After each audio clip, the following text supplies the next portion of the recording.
páncreas es un órgano endocrino, se trata de una glándula mixta. La porción endocrina representa alrededor del 1% del total de la glándula. Este 1% está representado por los islotes pancreáticos o islotes de Langerhans.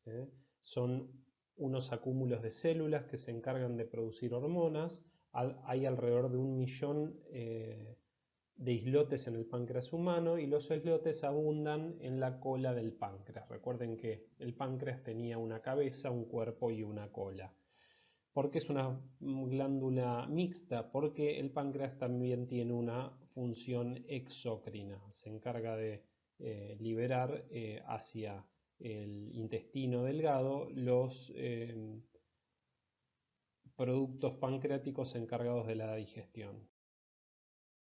En el páncreas se encuentran las células alfa que secretan glucagón, las células beta que secretan insulina, células delta que secretan somatostatina, las células G que liberan gastrina y las células F que liberan polipeptido pancreático.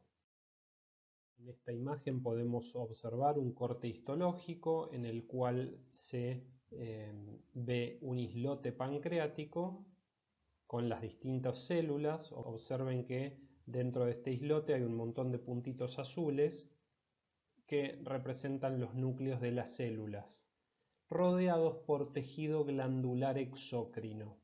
Los islotes están separados entre sí por tejido glandular exócrino. Estos tejidos glandulares tienen una luz interior, son acúmulos de células en torno a una luz central. Esta luz central va a generar conductos que van a formar los productos o por donde van a ser conducidos los productos de la secreción exócrina. En esta representación de la derecha vemos el islote pancreático rodeado por las porciones de tejido exócrino y la irrigación vascular del órgano. En la imagen vemos también una representación del islote pancreático con los capilares a donde van a ser liberadas las hormonas. A través del torrente sanguíneo van a viajar hasta los distintos órganos efectores. La representación de las células beta, que son las más abundantes, las células delta, las células alfa.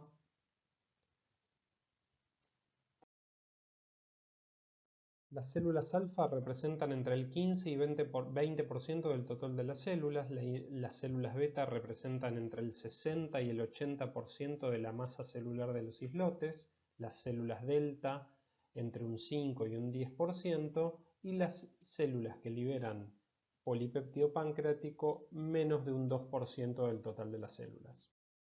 En la imagen vemos representada la ubicación anatómica del páncreas, un islote rodeado de tejido exócrino, la cola del páncreas donde mayor cantidad de islotes hay, y la relación del páncreas con los distintos órganos. Recuerden que el páncreas exócrino se unía al colédoco y liberaba en el intestino delgado las enzimas digestivas que iban a degradar los alimentos que provenían desde el estómago.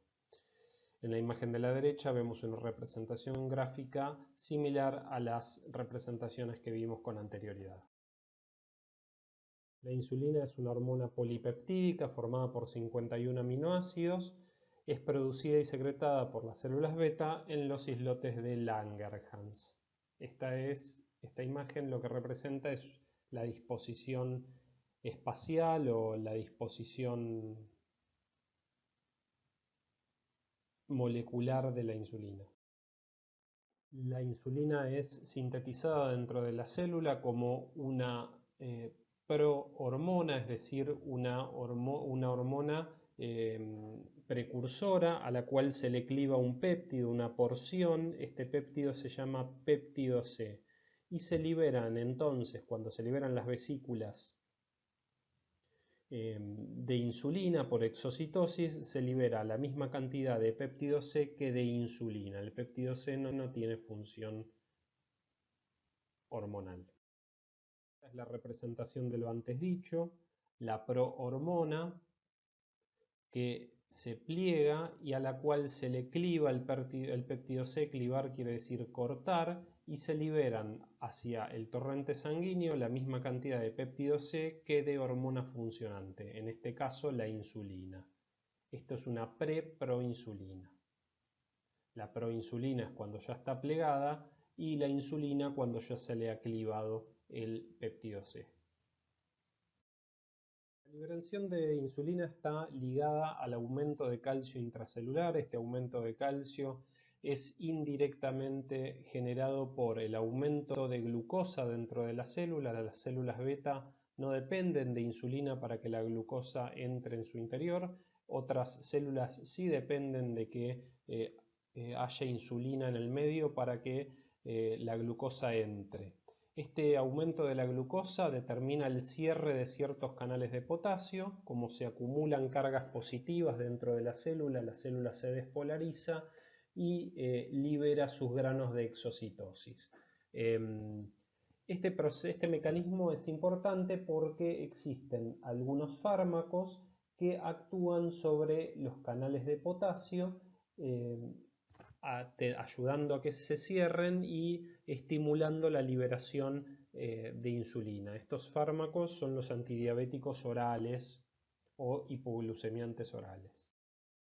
En esta imagen podemos ver lo que dije antes, el aumento de la glucosa por entrada a través de un transportador o de una proteína que le permite su entrada, hace que se cierren los canales de potasio por acumulación de cargas positivas dentro de la célula, se genera una despolarización de la célula, esto lleva a la apertura de canales de calcio, voltaje dependientes. Por la misma despolarización de la célula, estos canales de calcio se abren, entra calcio dentro de la célula y en última instancia se terminan liberando las vesículas que contienen a la insulina como al péptido C.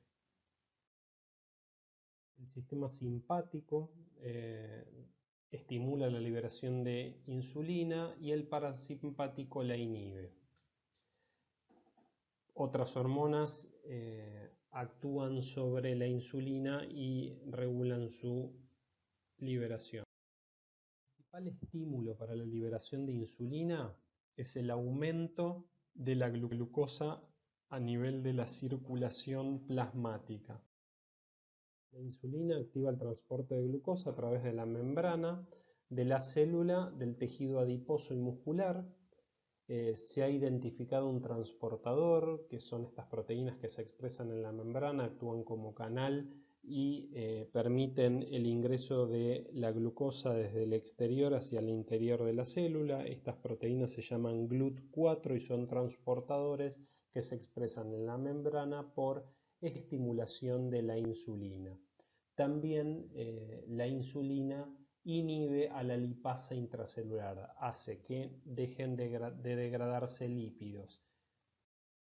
Es el mecanismo de acción entonces, la activación del transportador de glucosa, la expresión en la membrana, la activación de factores mitogénicos, es decir, de reproducción. La insulina actúa como un factor de crecimiento. Mitogénicos se refiere a la mitosis celular, a la reproducción de la célula y al crecimiento celular. La síntesis de proteínas y lípidos, por eso es que inhibe a la lipasa. La lipasa es una proteína encargada de romper lípidos. La insulina se encarga de inhibirla y de que se sintetizan nuevos lípidos. Y la síntesis de glucógeno. Recuerden que el glucógeno es un polímero de glucosa que se acumula en las células animales. El glucagón es una hormona peptídica que se encarga de tener un efecto contrapuesto al de la insulina.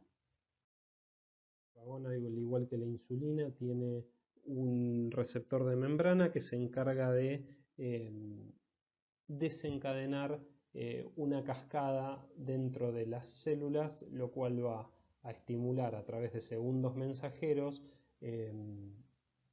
sus acciones hormonales. El glucagón principalmente actúa a nivel de la glicolisis lo cual se refiere a la destrucción de glucosa para ser usada como energía, la neoglucogénesis, creación de nueva glucosa a través de otros compuestos como pueden ser algunos aminoácidos, y la glucógenolisis, ruptura de las cadenas de glucógeno para liberar glucosa. El glucagón, al igual que la insulina, genera su efecto en las distintas células a través de la interacción con un receptor y la generación de segundos mensajeros. Recordemos que el glucagón se opone a la acción de la insulina. Como la insulina es una hormona hipoglucemiante, disminuye los niveles de glucosa. El glucagón es una hormona hiperglucemiante, tiende a aumentar los niveles de glucosa en sangre.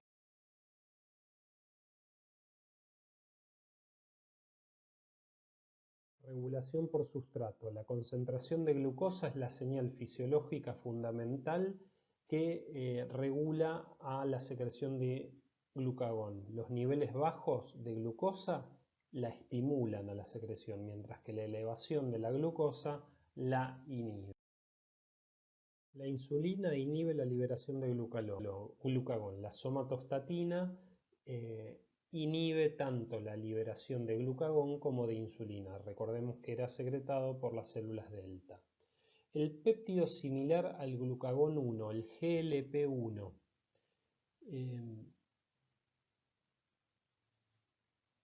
estimula la producción de insulina y inhibe la liberación de glucagón. El GLP-1 es un péptido de la familia de las incretinas. Son péptidos que se liberan a nivel intestinal ante la llegada de glucosa y otros compuestos energéticos, como pueden ser aminoácidos, al intestino. Estos péptidos liberados a nivel intestinal estimulan la liberación de insulina que ya ha sido también estimulada por los aumentos de niveles de glucosa. Es por esta razón que ante la misma carga de glucosa ingerida por vía oral o suministrada por vía endovenosa, directamente administrada por la vena, la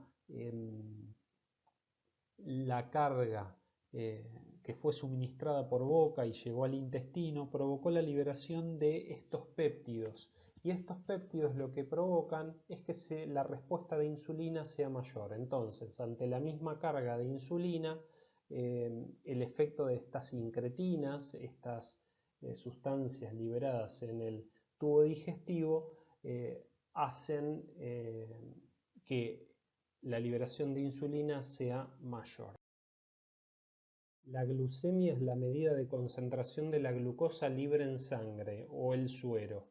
Durante el ayuno, cuando no se ha comido, los niveles de glucosa normales se encuentran entre 70 y 110 miligramos por decilitro.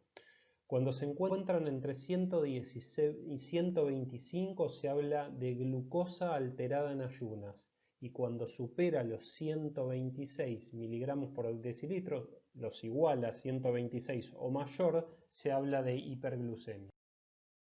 ¿De qué hablamos cuando hablamos de diabetes? Es un grupo de alteraciones metabólicas caracterizadas por la hiperglucemia, es decir, el aumento de los niveles de glucosa en sangre, resultante por los defectos de secreción de insulina, por defectos en su acción o por ambos.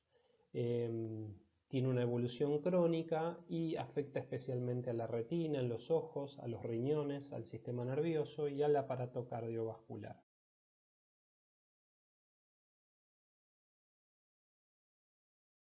Igual que otras patologías, la diabetes tiene algunos criterios diagnósticos que pueden, en el caso de la diabetes, son síntomas de diabetes que pueden ser la poliuria, el aumento de la frecuencia miccional, es decir, el aumento de la frecuencia con la que se hace pis, polidipsia, el aumento de la sed y pérdida de peso inexplicada, más una glucemia en cualquier horario mayor a 200. Si alguien tiene estos síntomas, más un registro de glucemia en cualquier horario mayor a 200, se habla de diabetes y puede hacer el diagnóstico. La glucemia plasmática en ayunas de 8 horas mayor o igual a 126 en 2 oportunidades también habla de diabetes. Una hemoglobina glicosilada mayor de 6,5 también puede hacernos diagnóstico de diabetes.